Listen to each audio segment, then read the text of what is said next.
باللہ من الشیطان الرجیم بسم اللہ الرحمن الرحیم۔ پروگریسو ماڈل اسکول مین کیمپس۔ آج میں 10th کلاس کی بچیوں کو ہوم اکنامکس کا سبق نمبر 12 انتظام کا تعارف کراؤں گی، جو آپ کے بک کے پیج نمبر 80 پر ہے۔ آج ہم اس کے مین پوائنٹس ڈسکس کریں گے اور اہم نکات کے بارے میں آپ کو بتاؤں گی، جس سے آپ کو اس یونٹس کے تمام کوشچن آنسر سمجھنے اور یاد کرنے میں آسانی ہوگی۔ اعوذ باللہ من الشیطان الرجیم بسم اللہ الرحمن الرحیم۔ انتظام۔ اب انتظام سے کیا مراد ہے؟ انتظام سے مراد ہے اپنے استعمال کی چیزوں، روپے، پیسے، وقت اور قوت کو شعوری یا لاشعوری طور پر استعمال کرنے، خرچ کرنے اور رکھنے کے طریقوں سے ہے۔ اب گھریلو انتظام سے کیا مراد ہے؟ گھریلو انتظام سے مراد خاندانی مقاصد کے حصول کے لیے ذرائع اور وسائل کی منصوبہ بندی کرنا، اس منصوبہ بندی پر پابندی سے کاربند رہنے اور نتائج کی تنقیدی جانچ پڑتال کرنے سے ہے، یا پھر ذرائع آمدنی کے مطابق اپنی ضروریات کی منصوبہ بندی کرنا، اسے کنٹرول کرنا، اس کے نتائج پر غور کرنا تاکہ خاندانی مقاصد حاصل ہو سکیں۔ انتظام اور گھریلو انتظام کے عوامل بہت سارے ہیں، یعنی انتظام اور گھریلو انتظام کے عوامل: منصوبہ بندی یا پیش بندی کرنا، حکمت عملی بنانا یعنی کوئی پالیسی بنانا، کنٹرول کرنا اور جائزہ لینا ہے۔ انتظام اور انصرام ہمیں بد انتظامی سے محفوظ رکھتے ہیں۔ انتظام اور انصرام ہمیں بد انتظامی سے محفوظ رکھنے کی ترغیب دیتے ہیں، یعنی طریقہ سکھاتے ہیں۔ قلیل یعنی تھوڑی اور محدود ذرائع میں مقاصد حاصل کرنے میں بھی معاون ثابت ہوتے ہیں۔ خوشحالی اور کامیابی کی ضمانت فراہم کرتا ہے۔ افراد کو ہر وقت اپنے موجودہ ذرائع اور وسائل کے استعمال کرنے، ان کے ذریعے مزید وسائل میں اضافہ کرنے پر بھی اکساتا ہے۔ یہ خود انتظام یا عمل نہیں کرتا، بلکہ یہ افراد اور خاندان کے لیے وجہ عمل بنتا ہے، اور اس کا ہر عمل ذہنی عمل ہوتا ہے، جس میں فیصلے، منصوبہ بندی، مقاصد کا تعین اور عمل درآمد کرنے کے طریقے شامل ہوتے ہیں۔ اب فیصلوں کے عمل سے کیا مراد ہے؟ فیصلوں کا عمل ایسا ذہنی عمل ہوتا ہے جو سوچ سمجھ، عقل، پیش بینی اور بصیرت کے علاوہ تجربات پر مشتمل ہوتا ہے۔ یہ عمل انتخاب اور تردید کا عمل بھی کہلاتا ہے۔ فیصلہ کرنے کے لیے کن اقدامات کی ضرورت ہوتی ہے، یا فیصلہ کرنے کے اقدامات کیا ہیں؟ فیصلہ کرنے کے اقدامات میں مسئلے کا تجزیہ کرنا، مسئلے کا حل تلاش کرنا، حل کا بغور مطالعہ کرنا اور جائزہ لینا شامل ہوتا ہے۔ اب قدر یعنی ویلیو سے کیا مراد ہے؟ قدر سے مراد ہمارے وہ خوشگوار احساسات ہیں جو ہم محسوس کرتے ہیں۔ اب مقاصد سے کیا مراد ہے؟ مقاصد سے مراد ہماری ایسی خواہشات ہیں جن کو حاصل کرنے کی خاطر ہمیں جدوجہد درکار ہوتی ہے، اور اس کو حاصل کرنے کے لیے ہم اپنے ذرائع اور وسائل کو استعمال کرتے ہیں تاکہ کام پایا تکمیل تک پہنچ سکے، یعنی مکمل ہو سکے۔ مقاصد کو حاصل کرنے کے لیے کم مدت یا زیادہ مدت درکار ہوتی ہے۔ اب معیاری زندگی سے کیا مراد ہے؟ معیاری زندگی یعنی اسٹینڈرڈ آف لیونگ خواہشات کا وہ مجموعہ ہے جس کا حصول زندگی کی تسکین، اطمینان اور خوشی کے لیے ضروری ہوتا ہے، یا جن کو پیش نظر رکھتے ہوئے ہم زندگی گزارنے کے خواہاں ہوتے ہیں۔ اقدار کی 3 اقسام ہیں۔ اقدار کی 3 بنیادی اقسام یعنی بنیادی یا جبلتی اقدار، تعمیری یا مقاصد اقدار اور دونوں اقدار کا امتزاج ہے۔ اقدار کیا ہے؟ اقدار جو ہے ہماری زندگی میں اولین اہمیت کی حامل ہوتی ہے۔ مقاصد کی تقسیم کس طرح کی جا سکتی ہے؟ مقاصد کی تقسیم ان کی تکمیل اور حصول کے لیے درکار مدت یا عرصے پر کی جاتی ہے، مثلا فوری مقاصد کون سے ہیں، معینہ مدت کے مقاصد کون سے ہیں، اور غیر معینہ مدت کے مقاصد وغیرہ۔ مقاصد کا تعین کرنا بھی ایک مسلسل امر ہے۔ اب ذرائع اور وسائل سے کیا مراد ہے؟ ذرائع اور وسائل سے مراد ایسے اثاثے اور طریقہ کار ہیں جن کا استعمال ہمارے مقاصد کی تکمیل کرنے یا مکمل کرنے کے لیے ضروری ہوتا ہے۔ ذرائع اور وسائل کی 2 اقسام ہیں۔ ذرائع اور وسائل کی 2 اقسام یہ مثلا انسانی یا غیر مادی ذرائع اور وسائل ہیں، مثلا قوت، مہارت، علم، وقت، اور غیر انسانی یا مادی ذرائع وسائل، مثلا غیر مادی ذرائع وسائل کون سے ہیں؟ روپیہ، پیسہ، گھریلو اشیاء اور ساز و سامان وغیرہ۔ اب وقت سے کیا مراد ہے؟ وقت ہمارے اہم ترین ذرائع میں سے ہے، اور ہمارے پاس لمحات، گھنٹوں، دنوں، مہینوں اور سالوں کی صورت میں موجود ہوتا ہے۔ یہ ایک ایسا بے شمار خزانہ ہے جس کا کوئی نعم البدل نہیں، کیونکہ کھوئی ہوئی دولت تو واپس آ سکتی ہے لیکن گزرا وقت کبھی لوٹ کر واپس نہیں آتا۔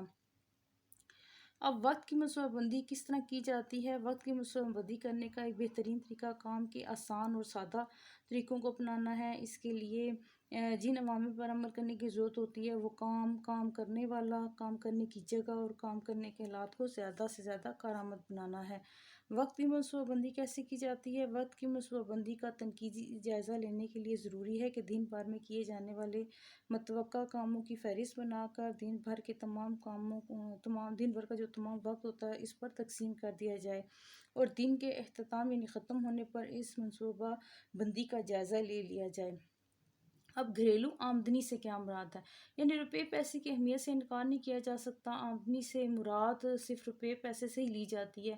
گھریلو آمدنی کی تعریف یوں کی جا سکتی ہے کہ روپے پیسے، خدمات، اشیاء، ساز و سامان کا ایسا اجر یا رواں سلسلہ جس کا انضباط یعنی کنٹرول کنبے کے اختیار میں ہوتا ہے اور وہ اسے حسب منشاء یعنی اپنی خواہشات کے مطابق جو ہے استعمال کر کے اپنی خواہشات اور ضروریات کی تکمیل کر سکے۔ اب آمدنی کی اقسام کتنی ہیں؟ آمدنی کی اقسام نقد یا اقتصادی آمدنی ہے اور اصل آمدنی ہے یعنی ریئل انکم ہے۔ آمدنی کے انتظام سے کیا مراد ہے؟ آمدنی کے انتظام سے مراد گھریلو آمدنی کی منصوبہ بندی کرنا، اس پر منضبط عمل درآمد کے لیے اپنی ضروریات اور خواہشات پر قابو پانا اور پھر نتائج پر غور و خوض کرنا اور تنقیدی جائزہ لینے سے ہے۔ آمدنی کیا ہے؟ آمدنی ایک اہم ترین ذریعہ ہے جس کے انتظام کے پس پش مخصوص مقاصد پوشیدہ ہوتے ہیں جو ہر ذرائع کے انتظام کے متقاضی ہوتے ہیں۔ اب بجٹ سے کیا مراد ہے؟ بجٹ سے مراد نقد آمدنی اور خرچات کا تخمینہ لگانے سے ہے تاکہ آمدنی اور اخراجات میں توازن پیدا کیا جا سکے۔ بجٹ بنانا کیوں ضروری ہے؟ بجٹ بنانا کوئی مشکل کام نہیں لیکن بہت اہم ضرورت ہے۔ اور گھریلو سطح پر آمدنی میں کس طرح اضافہ کیا جا سکتا ہے؟ گھریلو سطح پر مختلف ہنروں کے استعمال سے یعنی مختلف ہنر کے استعمال سے، محنت اور کوشش سے آمدنی میں اضافہ کیا جا سکتا ہے۔ مثلاً گھریلو پیمانے پر سبزیاں اگانا، مرغیاں پالنا، کیک اور بسکٹ، اچار، چٹنی وغیرہ گھر پر بنانا، کڑھائی سلائی کا کام کرنا، کروشیے کا کام کرنا، ٹیوشن پڑھانا اور گھر کے کام کو خود کرنا وغیرہ سے ہے۔ انسانی ذرائع اور وسائل میں قوت اور توانائی سے کیا مراد ہے؟ انسانی ذرائع اور وسائل میں قوت اور توانائی یعنی انرجی ایک بہت بڑا ذریعہ ہے۔ یہ قوت اور توانائی انسان کے اندر اس کی صلاحیت کی صورت میں موجود ہوتی ہے جو اسے چلنے پھرنے، کھیلنے کودنے اور کام کاج کرنے کی ہمت عطا کرتی ہے۔ یہ قوت اور توانائی خوراک سے حاصل ہوتی ہے اور جسمانی حرکات و سکنات سے خارج ہوتی ہے۔ قوت اور توانائی کی اقسام دو ہیں یعنی قوت اور توانائی کی دو طرح کی ہوتی ہے، ایک جسمانی اور ایک ذہنی ہوتی ہے۔ ہم ذہنی اور جسمانی تھکاوٹ سے کس طرح محفوظ رہ سکتے ہیں؟ قوت اور توانائی اس وقت کے صحیح استعمال سے یعنی قوت اور توانائی اور وقت کے صحیح استعمال کے اقدامات پر عمل کرنے سے ہم ذہنی اور جسمانی تھکاوٹ سے محفوظ رہ سکتے ہیں۔ قوت کا انتظام کتنے مقاصد پر مشتمل ہے؟ یعنی قوت کا انتظام 3 بڑے مقاصد پر مشتمل ہوتا ہے۔ مثلا قوت کا انتظام بہتر طریقے سے کرنا، کام کے اختتام یعنی ختم ہونے پر اس میں قوت کا موجود ہونا اور اس کے علاوہ قوت کا کچھ حصہ محفوظ ہونے سے ہے۔ اب انتظام کی تعریف کیا ہے، ڈیفینیشن کیا ہے اس کی؟ انتظام سے مراد اپنے استعمال کی چیزوں، روپے پیسے، وقت اور قوت کو شعوری یا لاشعوری طور پر استعمال کرنے، خرچ کرنے اور رکھنے کے طریقوں سے ہے۔ گھریلو انتظام سے مراد خاندانی مقاصد کے حصول کے لیے ذرائع اور وسائل کی منصوبہ بندی کرنا، اس منصوبہ بندی پر پابندی سے کاربند رہنا یعنی جمع رہنا، نتائج کی تنقیدی جانچ پڑتال کرنے سے ہے، پھر ذرائع آمدنی کے مطابق اپنی ضروریات کی منصوبہ بندی کرنا، اسے کنٹرول کرنا، اس کے نتائج پر غور کرنا تاکہ خاندانی مقاصد حاصل ہو سکیں۔ اب انتظام کے عوامل کون کون سے ہیں؟ انتظام کے عوامل یعنی انتظام اور گھریلو انتظام کے عوامل منصوبہ بندی یا پیش بندی کرنا یعنی پلاننگ کرنا، حکمت عملی یعنی پالیسی، انضباط کنٹرول کرنا اور جائزہ لینے سے ہے۔ اقدار کی تعریف۔ اقدار ہماری زندگی میں اولین اہمیت کے حامل ہوتے ہیں۔ مقاصد سے کیا مراد ہے؟ مقاصد سے مراد ہماری ایسی خواہشات ہیں جن کے حصول کی خاطر ہمیں جدوجہد کرنا ہوتی ہے اور جس کے حصول کے لیے ہم اپنے وسائل اور ذرائع کو استعمال کرتے ہیں تاکہ کام پایہ تکمیل تک پہنچ سکے یعنی مکمل ہو سکے۔ مقاصد کے حصول کے لیے کم مدت یا زیادہ مدت درکار ہوتی ہے۔ معیار زندگی خواہشات کا وہ مجموعہ ہوتا ہے جس کا حصول زندگی کی تسکین، اطمینان اور خوشی کے لیے ضروری ہوتا ہے۔ آگے ہے اقدار کی اہمیت۔ ہمارے وہ خوشگوار احساسات جو ہم محسوس کرتے ہیں، وہ محسوسات جو فرد یا خاندان اپنے انداز فکر اور تجربات سے حاصل کرتا ہے، اس کی قدر کہلاتے ہیں۔ اقدار ہماری زندگی میں اولین اہمیت کے حامل ہیں، لیکن ہر اچھا یا برا احساس قدر نہیں کہلاتا۔ قدر صرف ان احساسات کا نام ہے جو انسان کو یا خاندان کو فرحت بخشے، یعنی خوشی دے، جس کی ہمیں قدردانی ہو یا جو ہمیں پسند ہو اور جو ہمارے لیے اہم ہو۔ اس کے بھی بہت سے مقاصد ہیں: فوری مقاصد، معینہ مدت کے مقاصد اور غیر معینہ مدت کے مقاصد۔ ذرائع اور وسائل کے انتظام سے کیا مراد ہے؟ ذرائع اور وسائل سے مراد ایسے اثاثے اور طریقہ کار ہیں جن کا استعمال ہمارے مقاصد کی تکمیل کے لیے ضروری ہے۔